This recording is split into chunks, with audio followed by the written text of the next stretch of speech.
You call all of it a virus. Almost none of it is. Virus is just one small branch of a much bigger, nastier family tree, and using that one word for everything is like calling every animal a dog. The real word is malware, short for malicious software, and it's the umbrella over everything designed to sneak onto your device and do something you never agreed to. Some of it wants your money. Some wants your passwords, some just wants to watch. And the scariest ones are built so you never even know they're there. So, let's break down every type, from the one you accidentally invite in to the one hiding so deep your antivirus can't even see it. The virus. The one everyone names and the one that actually needs you to work. A true computer virus can't spread on its own. It attaches itself to a real file or program, a game, a document, a cracked app, and just sits there, dead, until you double-click and run it. The moment you do, it wakes up, copies itself into other files, and rides along every time you share that file with someone else. That's the whole trick. A virus is a hitchhiker. It needs a host and it needs your hand on the wheel. The killer detail is that this is exactly why "don't open sketchy attachments" became the oldest advice in tech, because for a classic virus, you are the delivery system. Modern antivirus catches most of them easily now, which is why attackers moved on to sneakier things. But the virus is where it all started. The worm. Now remove the part where it needs you, and you've got something far more dangerous.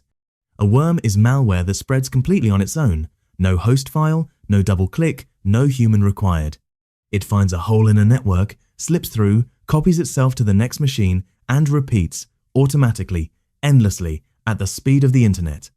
You can be sitting there doing nothing and get infected simply because your computer was switched on and connected.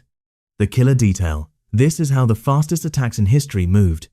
Worms like SQL Slammer infected hundreds of thousands of machines in minutes, crashing ATMs and 911 systems purely by multiplying faster than anyone could react. A virus waits to be invited. A worm kicks the door down while you're asleep. The Trojan, named after the wooden horse because it wins by looking like a gift. A Trojan disguises itself as something you actually want. A free version of paid software, a game mod, a helpful little tool, an email attachment from your bank. You install it happily because as far as you can tell, it's legit. And then, quietly, it opens a back door.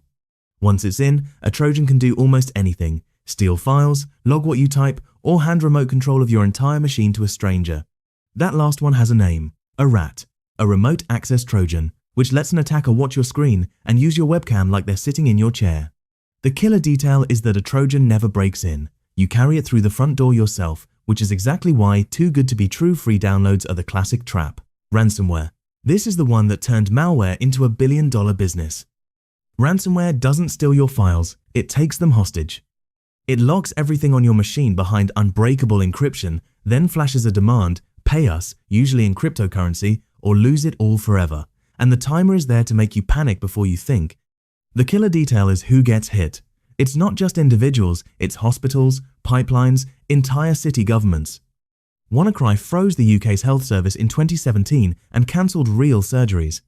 Attackers realised businesses will pay almost anything to get their data back, and an entire criminal industry was born, complete with customer support, to walk victims through paying. The best defense is almost boringly simple. Back up your files somewhere offline, and ransomware loses all its power. Spyware. The type that does the most damage by doing absolutely nothing you can see. Spyware's entire job is to watch. It hides in the background and silently records everything. The websites you visit, the things you type, and in its worst form, a keylogger captures every single keystroke. Your passwords, your bank logins, your private messages, all shipped off to someone else.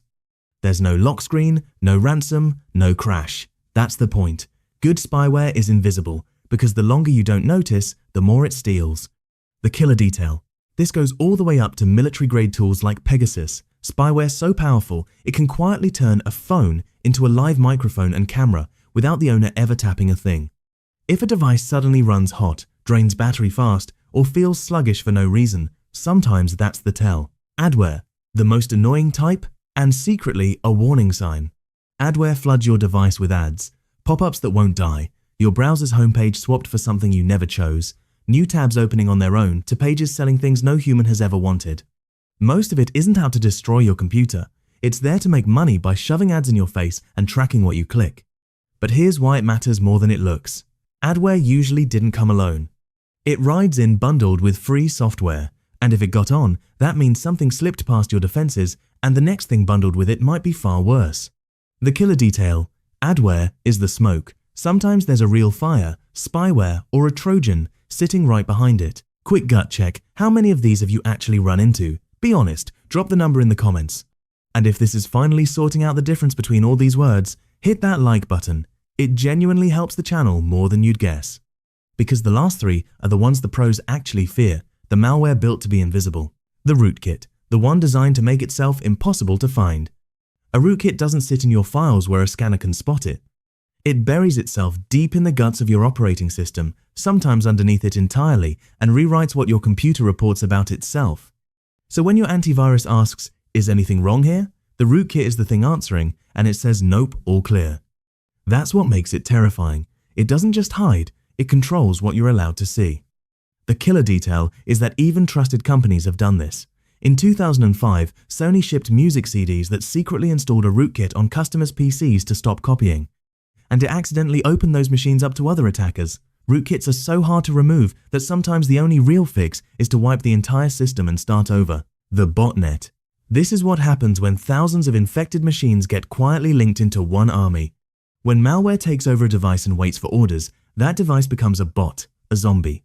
String tens of thousands of them together under one controller and you've got a botnet, a remote-controlled army of hijacked computers, phones, and even smart doorbells and cameras, most of whose owners have no idea they're part of it. What's it for? Overwhelming websites with fake traffic until they collapse, a DDoS attack, plus spam, fraud, and crypto mining on your electricity bill. The killer detail. In 2016, a botnet called Mirai, built mostly out of hacked smart home gadgets, aimed itself at a single company and briefly knocked Twitter, Netflix, Reddit, and half the internet offline. Your baby monitor helped take down the web, and nobody asked it to. Fileless malware. And finally, the modern nightmare, the one that never leaves a file to catch. Every type so far has to put something on your disk, a file, a program, which is exactly what antivirus scans for. Fileless malware refuses to. It lives only in your computer's memory, and it hijacks the legitimate, trusted tools already built into your operating system to do its dirty work. To a scanner, nothing looks out of place, because technically nothing new was installed. The catch for the attacker is that memory gets wiped when you reboot, so it's often smash and grab, but in that window, it can steal plenty.